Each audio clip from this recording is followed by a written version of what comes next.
Bonjour chers internautes, abonnés d'Icon TV, heureux de vous retrouver ce 19 mars 2024. Les chefs d'État des pays membres de l'Alliance des États du Sahel, AES, ont à tour de rôle adressé leurs félicitations au président russe nouvellement réélu. Hier 18 mars, le colonel Assimi Goïta a publié sur les réseaux sociaux un message dans lequel il a souhaité un plein succès à son homologue dans l'accomplissement de ses fonctions. En qualité de partenaire stratégique et sincère du Mali, je lui renouvelle toute notre amitié, lit-on aussi dans le dit message. Le général Tiani, quant à lui, parle d'une brillante réélection de Vladimir Poutine et renouvelle l'engagement du Niger à renforcer ses liens avec la Russie. Il remercie aussi le maître du Kremlin pour son soutien dans la lutte historique du Niger pour la reconquête de sa souveraineté et de son développement. Même attitude du côté du capitaine Ibrahim Traoré qui souhaite que ce nouveau mandat contribue au renforcement des relations déjà excellentes entre le Burkina Faso et la Russie pour le bonheur de leur brave peuple.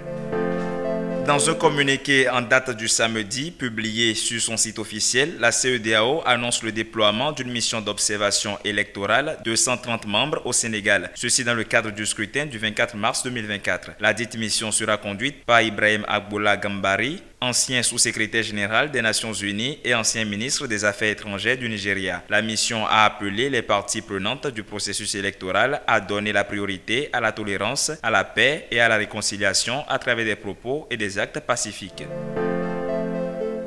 En Gambie, les députés ont renvoyé les débats sur le projet de loi visant l'abrogation et l'interdiction de l'excision adopté en 2015 devant une commission nationale. Le sujet était en examen à l'Assemblée, mais finalement, il a été décidé hier lundi de l'affecter à une commission. Les citoyens sont divisés sur le sujet. De leur côté, les défenseurs des droits de l'homme gambiens craignent que l'adoption de ce projet de loi n'annule les nombreux efforts déployés pour une protection plus juste des filles et des femmes. Les musulmans réalisent que l'excision est l'une des vertus de l'islam. Le texte précise qu'il vise à préserver la pureté religieuse et à sauvegarder les normes et les valeurs culturelles. S'ils parviennent à abroger cette loi, nous savons qu'ils pourraient s'en prendre à la loi sur le mariage des enfants et même à la loi sur la violence domestique. Il ne s'agit pas de religion, mais d'un cycle de contrôle des femmes et de leur corps, a dit la fondatrice de Safe Hands for Girls, craignant que d'autres lois protégeant les droits des femmes ne connaissent le même sort d'abrogation.